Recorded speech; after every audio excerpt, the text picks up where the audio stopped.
که د دنیا او د آخرت خوشحالي غواړئ نو څه کوئ؟ نیکیانو کې تادي کوئ. د دنیا او د آخرت خیر به راته میلاوي، دنیا به راته میلاو شي، آخرت به راته میلاوي. هسې ګوره صحابه کرامو ته چې هر کار ته مخکې کېدو. یو حدیث امام مسلم راوړی دی، ابو هریره رضی الله عنه، پیغمبر صلی الله علیه وسلم ملګرو نه تپوس کوي تاسو کې نن د چا روژه ده؟ ابو بکر صدیق وایي انا زما روژه ده. نو په تاسو کې نن د جنازې سره څوک تللی چې مسلمان د جنازې سره؟ وایي رسول الله زه تللی یم. وی په تاسو کې نن چا غریب له خوراک ورکړی دی؟ یا رسول الله انا. ابو بکر وایي ما کړی. نو تاسو کې نن څوک د بیمار پرسۍ ته تللی دی؟ چا بیمار؟ یا رسول الله زه تللی یم. الله اکبر. دا یو سړی دغه په یو ورځ کې پیغمبر صلی الله علیه وسلم ورته ابو بکر نو واوره دا کارونه چې په چا کې الله راجمع کړي دخل الجنه دی جنت ته ځي. یو روایت کې داسې راځي چې پیغمبر صلی الله علیه وسلم دا صحیح بخاري سے مسلم کی روایت دی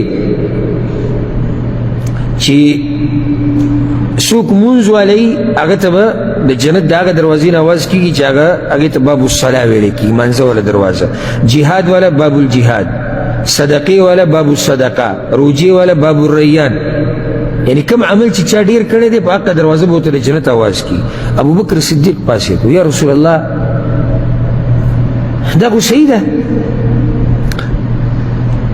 چې آواز به کېږي د هرې دروازې نه هغه چا ته چې کوم عمل یې ډېر کړی، خو داسې څوک شتي فهل یدعى احد من هذه الابواب كلها؟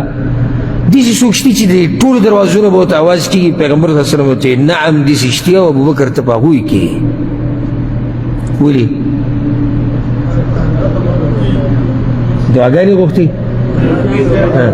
هر کار ته مخکې شوی د ابوبکر یو کار پرېښودی نه دی. ابو بکر صدیق رضی الله عنه یو کار پرېښودی نه دی چې ده ته هغه دروازه آواز نه کوي. ته خو په هر کار کې برخه اخیستې ده. نو د مؤمن شان دا دی چې دی هر کار ته مخکې کېږي. او دا درته ووایم په آخره کې چې نیک عمل دې ته نه وایي چې صرف مونځ دی، زکات دی، حج دی او روجې دي.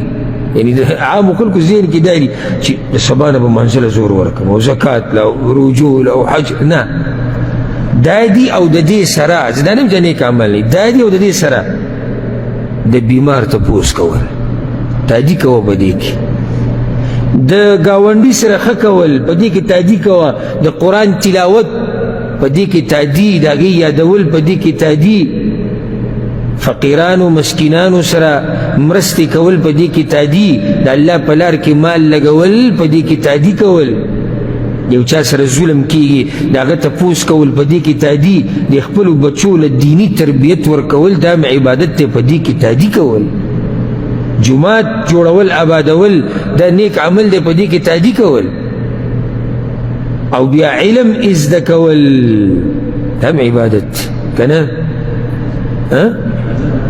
دا عبادت. نو دې کې څه کول؟ دې کې تادي کول. دا ټول نیک اعمال دي. صرف دا نه چې یوازې مونځ دی او اذکار دي زه به دې ته کښېنم، نه، هر قسم خیر چې د مخې ته راځي په هغې کې تادي کوه او کوشش او محنت کوه چې دا کار وشي.